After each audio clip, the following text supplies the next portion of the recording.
Quand on est arrivé chez lui, il m'a avoué ses sentiments. Il m'a parlé. Longtemps. Je l'ai regardé, ses yeux bleus clairs. J'ai regardé ses yeux bleus clairs et dehors, je regardais l'arbre. Lui, il me parlait. Il me disait, tu sais, je te regarde depuis longtemps, de la fenêtre, de la maison à côté. Je t'observe et je te regarde. Je t'écoute de temps en temps quand tu sors et que tu parles ou que tu as quelqu'un chez toi. Je l'ai regardé et je n'osais pas parler tout de suite. Je ne sais pas s'il pensait peut-être qu'il était en train de me faire peur. Je ne sais pas s'il pensait qu'il était en train de me faire peur. Peut-être avait-il peur que je réponde. C'est du harcèlement. Je n'ai pas répondu ça. J'ai attendu qu'il termine. Car mieux vaut attendre qu'une personne termine que de juger tout de suite ce qu'elle a dit. J'ai attendu qu'il me dise pourquoi il m'observait, et en buvant mon verre que je lui avais offert quand il était venu chez moi, en buvant mon verre quand il était venu chez moi, il a dit « Je t'observe depuis tellement longtemps que maintenant je sais tout ce que tu fais le matin. » J'ai posé mon verre avec un air sérieux. Je l'ai regardé. Avec un sourire en coin, je lui ai dit « Ah bon, c'est vrai. » Et je lui ai dit « Je vais tenter une petite expérience. » Je l'ai regardé. Je lui ai dit « Si tu connais tous mes faits et gestes, on va tenter une petite expérience. » Je l'ai regardé. Il m'a regardé, moi, avec un air incompris. Avec un air incompris, pas sûr de lui, il m'a regardé. Et je lui ai dit de ne pas avoir peur. Il m'a dit « Mais enfin, je n'ai pas peur. » Je l'ai regardé et je lui ai dit « L'expression de ton visage dit autre chose. » Il m'a regardé, a baissé le regard, a regardé par terre. Il a vu que j'étais pieds nus. Et il m'a demandé « Tu ne mets pas de chaussures ?» Très gentiment, il m'a demandé « Tu ne mets pas de chaussures ?» Je l'ai regardé et je lui ai dit « Non, pas nécessairement. Pas si je trouve ça utile ou non. » Je lui ai dit que la plupart du temps, j'étais sur la plage et je marchais dans le sable, et que la plupart du temps, je faisais du yoga. Et que les restants de la plupart du temps, j'étais dans ma piscine. Donc non, je ne mettais presque jamais de chaussures. Je ne mettais jamais de chaussures, jamais de sandales, jamais de baskets. Il m'a regardé et s'est mis par terre accroupi. Il s'est mis par terre accroupi. Je lui ai dit « Tu fais quoi ?» Il s'est reculé un peu plus, et s'est reculé un peu plus, encore un peu, jusqu'à aller au bord de la fenêtre. On était au 2e étage et il s'est reculé un peu plus près de la fenêtre. Je l'ai regardé, il s'est reculé encore et j'ai couru. Je l'ai rattrapé par le bras. Je l'ai rattrapé par le bras et je lui ai dit en criant « Attention, ne tombe pas !» Il avait failli tomber. Il avait presque pu tomber si je ne l'avais pas rattrapé par le bras. J'étais alors resté près de la fenêtre et il s'était mis tout contre la fenêtre que j'ai finalement fermée. J'ai fermé la fenêtre coulissante devant. Il s'est mis tout contre et a retiré sa chaussure.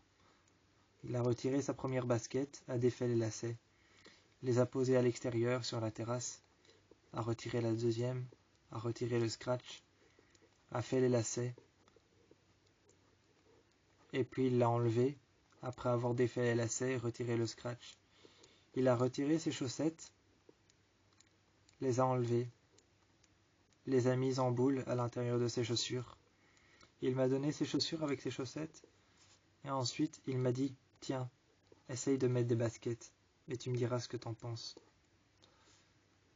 Je l'ai regardé, incertain, pas sûr de comprendre. J'étais pas sûr de comprendre, je l'ai regardé d'un air incertain. Et il m'a regardé, lui. Il m'a regardé, lui, aussi d'un air incertain et négligent. D'un air incertain et négligent, il m'a regardé. Il m'a tendu les baskets et a fait un geste avec sa main et son poignet. Avec son poignet et avec sa main, il a fait un geste d'avant en arrière avec les baskets en main et les chaussettes dans les baskets. Il m'a regardé, a souri, d'un sourire en coin. J'ai regardé ses yeux bleus. Il a levé les yeux au ciel. Il avait compris que je regardais ses yeux. Il a levé les yeux au ciel et m'a dit « Allez, c'est bon, fais pas comme si tu savais pas. » J'ai pris ses chaussures délicatement, en y faisant attention. En y faisant attention, délicatement, j'ai pris ses chaussures. Je les ai posées par terre. Je me suis mis en position du lotus. Assis par terre, posé par terre, en position du lotus. Il est venu se mettre à côté de moi. Il s'est mis assis par terre en position du lotus, comme moi. Je lui ai dit, en le regardant, « Tu connais la position du lotus ?» Il m'a regardé, a levé les yeux au ciel encore une fois. Encore une fois, il a levé les yeux au ciel. Il m'a dit, en soupirant et en soufflant, comme s'il était énervé. Il m'a dit, « Ben oui, évidemment. » À ce moment-là, j'ai levé les yeux au ciel, moi. J'ai levé les yeux au ciel, et il m'a regardé. Je lui ai dit, « T'es bien la seule personne qui la connaît, et qui sache la faire. » Il m'a regardé, et il a fait, « Pourtant, elle n'est pas compliquée. » Je l'ai regardé, et je lui ai dit, « C'est ce que je dis à tout le monde. » Sur l'instant, je me suis avancé vers lui en voulant lui dire ça. J'ai trébuché, il m'a rattrapé en me tenant par les côtes. J'ai posé mes lèvres sur les siennes, car j'étais assez proche de son corps. J'étais très proche de son corps, j'ai posé mes lèvres contre les siennes. Il a passé ses mains derrière ma nuque, il a passé ses mains, les a posées sur mes épaules et les a croisées. Il m'a embrassé et a posé ses lèvres contre les miennes. Je suis resté contre lui, et je lui ai demandé si on venait de s'embrasser. Il a souri d'un sourire en coin, et m'a dit « Oui, peut-être, c'est bien possible. » J'ai regardé la lune, faisant semblant de rien. Il m'a regardé, s'est mis face à moi, a regardé la lune comme moi, et s'est mis dehors sur la terrasse. Moi, à l'intérieur, je le voyais dehors sur la terrasse, et il m'a dit « Allez, c'est bon, fais pas comme si tu savais pas. » Je lui ai répondu comme si je savais pas quoi. Il est venu, m'a fait un signe de la tête, et puis un signe de la main. Il m'a fait un signe de la main et puis un signe de la tête. Il m'a dit « Bon, allez, viens dehors. » Je suis venu quand il m'a dit « Bon, viens dehors, s'il te plaît. » Je l'ai suivi.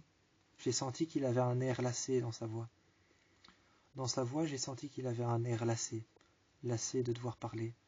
Lassé de faire en sorte que moi je ne comprenne pas pour pouvoir me cacher derrière mes sentiments. Il m'a dit « Fais pas comme si tu comprenais pas qu'il y a quelque chose qui se passe entre nous. » À ce moment-là, je l'ai réembrassé.